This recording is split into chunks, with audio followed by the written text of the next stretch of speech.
Lululemon is a Canadian-American multinational premium athletic wear brand. It was founded in 1998 as a retailer of yoga pants and other yoga wear. Since then, it has also expanded to sell athletic wear, lifestyle apparel, accessories, and personal care products. Their valuation? A casual $48 billion. That's right, with a B, they've got 711 stores across 20-plus countries. And they even teamed up with the Canadian Olympic team in 2024, putting their logo in front of millions worldwide. In an attempt to show their commitment to sustainability, Lululemon launched a bold environmental campaign in 2020. The campaign came with 3 key pillars: Be Planet, Be Human, Be Well, which were supposed to guide their climate initiatives.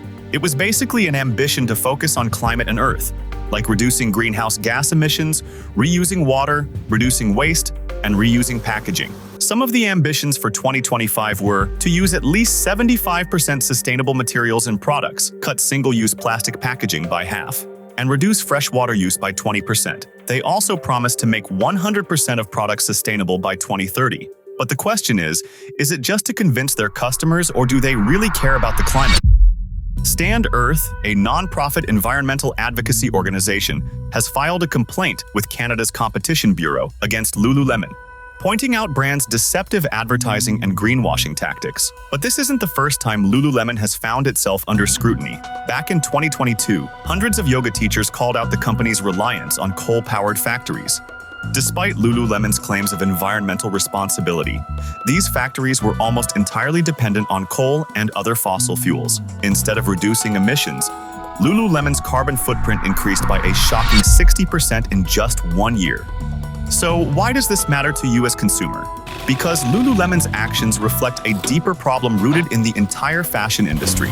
Today, the fashion sector is responsible for 1.2 billion tons of greenhouse gas emissions annually, more than the combined emissions of France, Germany, and the UK.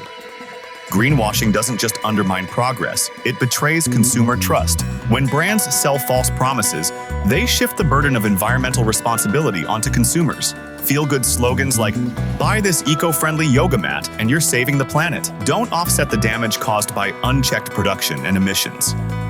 Without systemic change and genuine accountability, these claims are just a smokescreen. Which brings us back to Lululemon's response to the accusations.